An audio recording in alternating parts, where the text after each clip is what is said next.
In the past few decades, Ghana has made some remarkable achievements.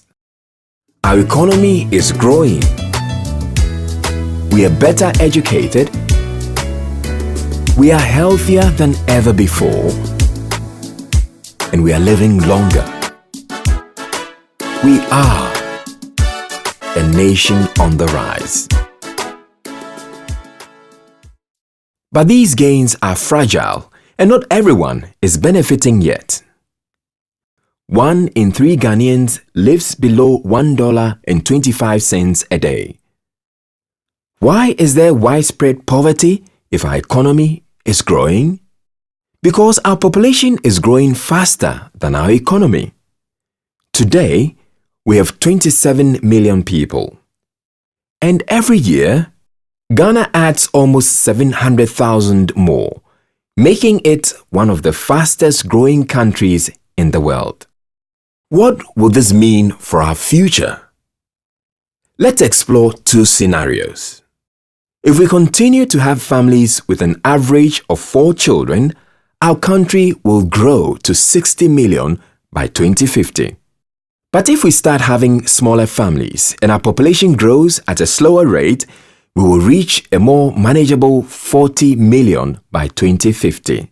That's a difference of 20 million people, which is most of our population today. The effects of a growing population have brought about significant changes, especially to our cities. Here's a photo taken in 1960 in Accra, when the city's population was only 500,000 and traffic was uncongested. And here are our roads today. A typical daily commute in Accra that now has a population 8 times what it was in 1960. This is one of the challenges that we face as we struggle to improve our infrastructure to keep pace with the needs of our rapidly growing cities. Another example of the stress that population growth has on Ghana's resources and infrastructure is in the provision of energy. Over the last decade, as Ghana rapidly urbanized and more households connected to the power grid, demand for electricity went up by about 6% each year. Our infrastructure, however, has had a hard time keeping up, and the supply of electricity grew by only 3% per year during the same time period. Due to this gap between supply and demand, we are currently experiencing frequent blackouts and power outages regularly. Managing future population growth is one critical step in helping Ghana manage its long-term energy supply challenges. Growth in both urban and rural areas will increase demand for other social services such as hospitals and schools. The government will have to use more resources, which will strain the national budget and limit investment in other vital areas. This will slow economic growth with fewer jobs, put pressure on our natural resources, and lower quality of life. How will we achieve our national development plan if the population continues to grow so rapidly? What can we do to ensure families in Ghana have a better future? One way is by addressing the reproductive health needs of families with a special focus on family planning.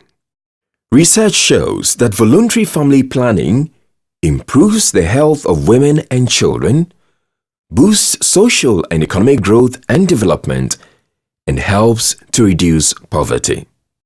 Family size will greatly influence how our population's age structure will transform in the years ahead. So why is Ghana's population growing so rapidly? Let's take a closer look at Ghana's fertility rates in the last 2 decades.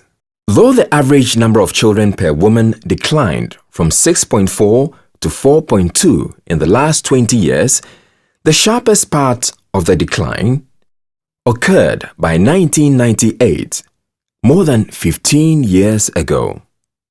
Since then, the decline in fertility rates has stalled, and fertility has remained at an average of 4 children per woman. Our most recent national survey shows that only 1 in 5 married women uses modern contraceptive methods. Yet, about 1 in 3 women in Ghana wants to delay or prevent another pregnancy, but is not using any method of family planning. These women have what is called an unmet need for family planning. High rates of unmet need lead to high rates of unplanned pregnancies. In Ghana, more than 1 in 3 pregnancies are unplanned. This is a problem because unplanned pregnancies are more likely to result in unsafe abortions and to be high risk for both the mother and her baby. In fact, 10 women die every day from causes related to pregnancy or childbirth.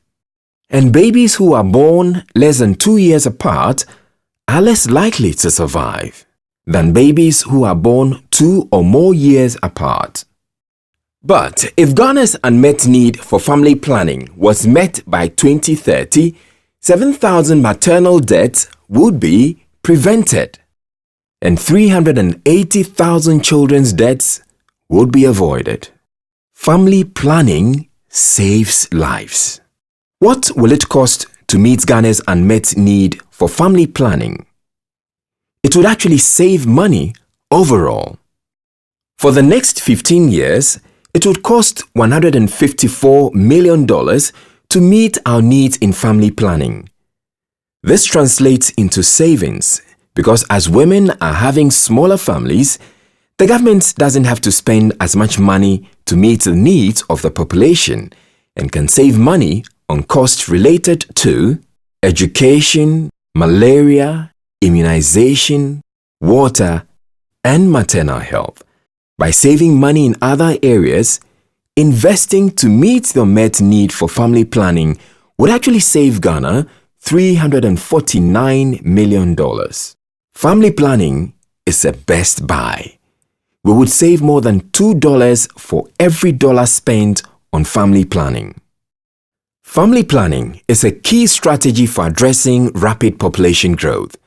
Combined with investment in health, education, economy, and governance, it can reduce poverty and grow the economy both at the family level and at the national level. Our National Growth and Development Strategy recognizes that population plays a key role in achieving our developmental goals. The stage is set for us to increase our efforts. So what can be done now? Leaders and policymakers can join together and take action to ensure that family planning is a key component of all national development strategies. Include reproductive health and contraceptives in the National Health Insurance Scheme's benefit package.